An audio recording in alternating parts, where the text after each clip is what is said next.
আমরা এই দুষ্ট রাজনীতির পুরা চরকা ঘুরাই দিতে চাই ইনশাআল্লাহ। কিসের মেহেরবানি রে ভাই?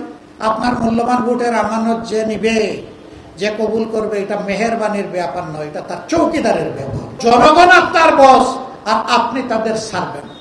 সবাই ক্ষুদ্র দোকানি থেকে, মুদির দোকানি থেকে শুরু করে বৃহৎ শিল্প কারখানার মালিক যারা হবেন, তারা সম্মান এবং নিরাপত্তার সাথে তারা তাদের ব্যবসা পরিচালনা করবে।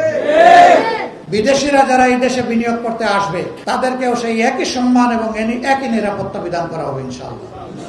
কারণ এখন বিশ্বে চলতে হলে পরস্পরের সহযোগিতা লাগবেই। আমাদের দেশ ছোট, মানুষ প্রচুর। এই দেশটা উৎপাদনের জন্য খুবই উর্বর একটা জায়গা, উপযুক্ত একটা জায়গা।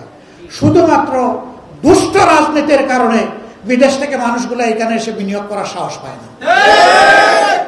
আমরা এই দুষ্ট রাজনীতির পুরা চরকা ঘুরাই দিতে চাই ইনশাআল্লাহ।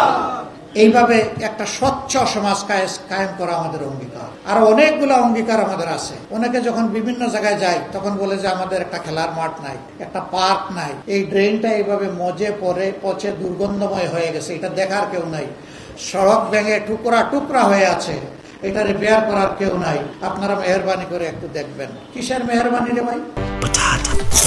বাছাই করা আলু আর স্পাইসি সিজনিং এ প্রাণ পোটাটা চিপস নাকি বিস্কিট খেয়ে বুঝে নাও। আপনার মূল্যবান ভোটের আমানত যে নিবে, যে কবুল করবে, এটা মেহেরবানির ব্যাপার নয়, এটা তার চৌকিদারের ব্যাপার। এই দায়িত্ব তাকে পালন করতে হবে।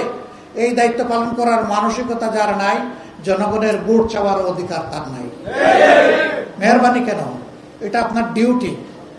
আপনি কোনো চাকরিতে যখন নিয়োজিত হন, 8 ঘন্টা আপনাকে যেভাবে ডিউটি করতে হয়, জনগণের ভোট পেয়ে আপনি জনপ্রতিনিধি নিয়োজিত হয়েছেন, আপনাকে ঠিক সেইভাবেই ডিউটি করতে হবে।